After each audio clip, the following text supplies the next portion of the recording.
Hey guys. By the way, I'm in Washington, as you can tell right there. So, did my book "Justice Is Coming" make the New York Times bestseller list? Well, uh, we've got an unusual yes and no.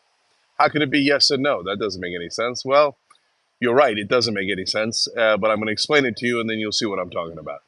And it's not over yet. So, the New York Times has three different bestseller lists: hardcover, paperback, and audio list. You make any of them, you're a New York Times bestseller. So the paperback is much later, so that's not an issue right now. So the hardcover and the audiobooks are the ones that are the issue, and so that sets up this great mystery. So hardcover comes out first, and it's for uh, first week of sales. Okay, so that one is in. Audiobook is for the first month of sales, and that one's not over yet. tyt.com/justice. And at this point, based on what I'm going to tell you, try to buy the audiobook if you can. A lot of you have already bought the audiobook, and I love you for it. Okay.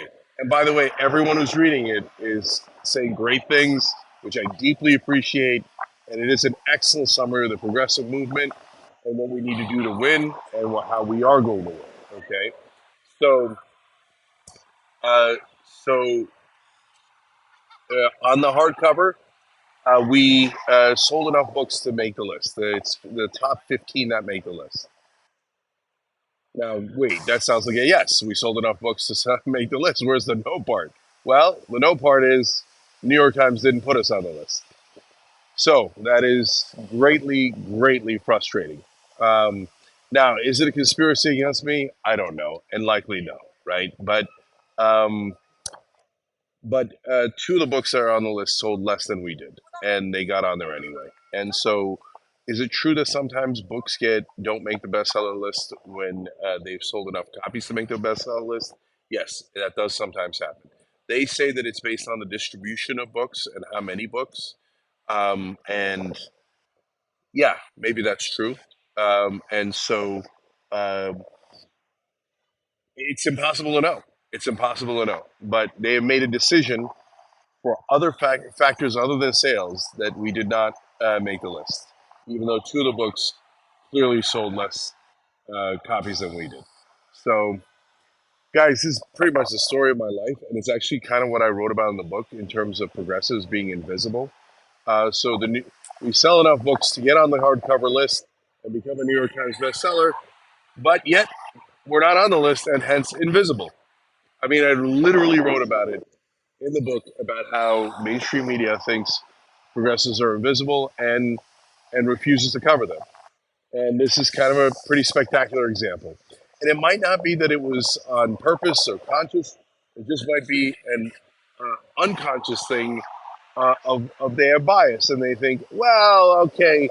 I mean, I don't know what it means that we didn't sell it enough variety, right? I mean, we sold a ton on Amazon, a ton on Barnes and Noble, bestseller on Barnes and Noble, bestseller on Amazon, ton on Shop TYT, a ton everywhere. So I have no idea what it means that it wasn't in diverse enough places, and that seems to be the number one explanation.